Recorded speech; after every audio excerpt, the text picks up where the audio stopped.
Hi guys, welcome to the Chennai சமையல். இன்றைக்கி நம்ம சேனலில் சுவையான பால் கொழுக்கட்டை எப்படி பண்ணுறதுன்னு பார்க்கலாம் வாங்க. அதுக்கு முன்னாடி நம்ம சேனலை சப்ஸ்கிரைப் பண்ணாதவங்களாம் சப்ஸ்கிரைப் பண்ணிக்கோங்க. வாங்க வீடியோக்குள்ளே இருப்பலாம்.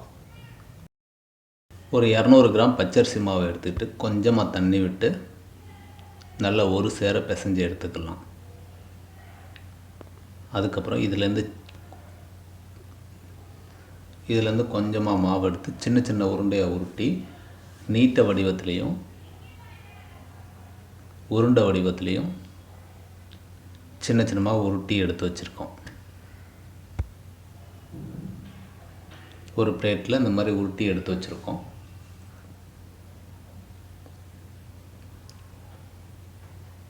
இதை இப்போ நம்ம 1 லிட்டர் பால் கொதிக்க வச்சுருக்கோம். அதுக்குள்ளார போட்டு ஒரு 2 நிமிஷம் வேக விட்டுடலாம்.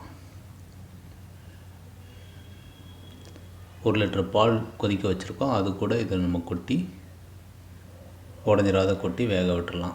இது கூட 1 டீஸ்பூன் ஏலக்காய் தூள் சேர்த்துக்கலாம். சேர்த்துட்டு நல்லா கலக்கி விட்டு ஒரு 2 நிமிஷம் கொதிக்க விட்டுடலாம், வேக விட்டுடலாம்.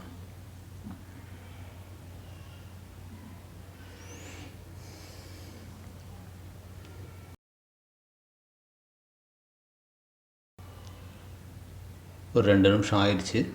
இப்போது இது நல்லா வெந்துருச்சான்னு பார்த்துட்டு லைட்டாக கிண்டி விட்டு எடுத்து பார்த்தா நல்லா வெந்துருச்சா இல்லையான்றது தெரியும். கையில் நசுக்கியும் பார்த்துக்கலாம்.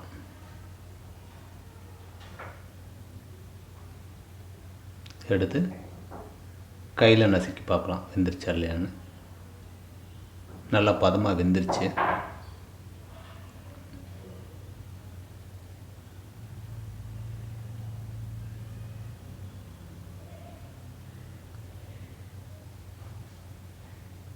இப்போ இது கூட ஒரு 200 கிராம் சர்க்கரை எடுத்து மிக்ஸ் பண்ணிக்கலாம். இதுக்குள்ளார போட்டு கொதிக்க விட்டுடலாம்.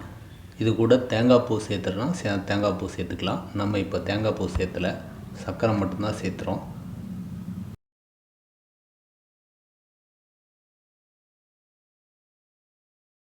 இப்போ நம்ம சர்க்கரையை கொட்டி விட்டு ஒரு கிண்டி விட்டு 2 நிமிஷம் கொதிக்க விட்டு ஸ்டவ் ஆஃப் பண்ணிடலாம்.